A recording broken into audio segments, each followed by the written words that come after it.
مولانا عطاء الرحمان صاحب۔ बिस्मिल्लाह अर्रहमान अर्रहीम। मैं आपका मशकूर हूँ कि आपने मुझे मौका इनायत फरमाया है।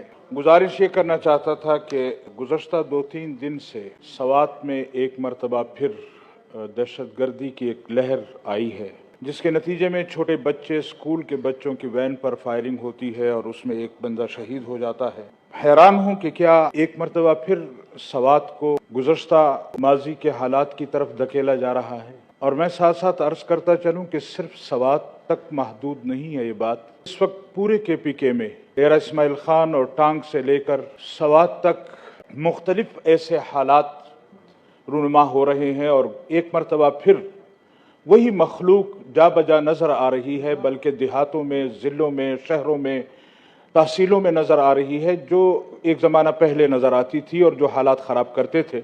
तो हमें तो समझ नहीं आ रही कि क्यों एक मरतबा फिर सूबा खैबर पख्तूनख्वा या ज़िला सवात या हमारे पश्तून कौम को एक मरतबा फिर उस तरफ धकेला जा रहा है। चूँकि इस वक्त सूबा खैबर पख्तूनख्वा में हुकूमत, हमारे इन फाजिल मेंबरान जो अभी जिक्र कर रहे थे कि सारी कोताहियाँ ये मरकज़ी हुकूमत में है, तो मैं उनको याद दिलाना चाहता हूँ कि हमारा सूबा खैबर पख्तूनख्वा गवर्नमेंट इस वक्त कहाँ है। वहाँ के स्कूल टीचर्स एहतजाज करते हैं तो उस पर ये लोग ऐसा वहशियाना तशद्दुद करते हैं, यानी कोई एहतजाज करे तो उस पर भी तशद्दुद, कोई अमन से जिंदगी गुजारे तो उसको घर में अमन की जिंदगी गुजार। No cross talk please, no cross talk Mohsin sahab please.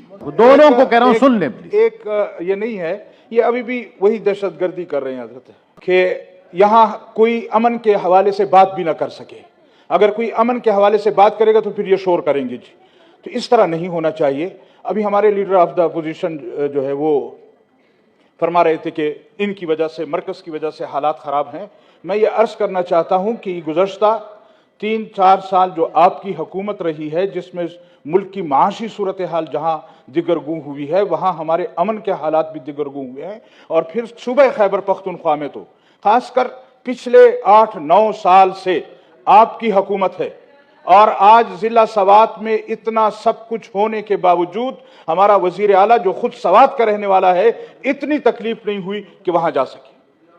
हमारे हाथ सैलाब आया तो हमारे वज़ीर आला साहब का हेलीकॉप्टर बजाए लोगों को या सैलाब ज़दा लोगों को रेस्क्यू करने के, वो हमारे जनाब इमरान खान साहब के लिए अवेलेबल था, आवाम के लिए अवेलेबल नहीं था, कौम की खिदमत के लिए अवेलेबल नहीं था।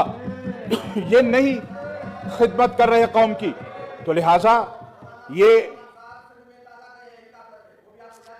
प्लीज अपने टर्न पे बात करें जी। तो बाहर के मैं ये अर्ज करना चाहता था कि हालात इनकी वजह से खराब होते जा रहे हैं, मुल्क इनकी वजह से तबाही की तरफ जा रहा है और ये इल्ज़ाम धरते हैं उन लोगों पर जिनको जुमा 8 दिन हुए हैं हुकूमत में आए हुए। और अल्हम्दुलिल्लाह सुम्मा अल्हम्दुलिल्लाह माशी तौर पर एक मरतबा फिर एक कदम उठाया जा रहा है कि किसी तरह हम मुल्क को इन मुश्किल हालात से निकालें। चाहिए तो ये था कि ये नालायक अगर अपने दौर में कुछ नहीं कर सके तो कम से कम इन लोगों का रास्ता न रोके, इनके लिए रुकावट न बने। इनकी सियासत सिर्फ इस पर उतर आई है कि इन्होंने मुखालफत बराए मुखालफत करनी है। मुखालफत बराए मुखालफत छोड़ दें, इस कौम के लिए यकजा हों, आगे आए। जब भी बात की जाती है 12 पार्टियां एक तरफ हैं, तो आपके इमरान खान साहब जब से आए हैं कभी दीन पर हमलावर होते हैं। अभी पिछले दिनों इलेक्शन कैंपेन में 4 सदा गए तो जलसे में कहता है कि मैं, ये ईमान है मेरा कि मैं इस कौम को ला इलाहा इल्लल्लाह से आजाद कराऊंगा। तो ये क्या है? अभी 4 सदा में पेशावर में कि मैं ला इलाहा इल्लल्लाह से इस कौम को आजाद कराऊंगा। इस तरह की बातें करके आप कौम की खिदमत नहीं कर रहे, आप मुल्क की खिदमत नहीं कर रहे। और हमारी क़ियादत ने जो निशानदेही की है कि ये गैर मुल्कियों के एजेंट हैं, उनका एजेंडा तकमील तक पहुंचाना चाहते हैं। लेकिन मैं इनको बावर कराना चाहता हूं कि यहां पर इन सियासी जमातों का होना, इसके होते हुए कभी आप इस एजेंडे की तकमील तक नहीं पहुंच सकेंगे।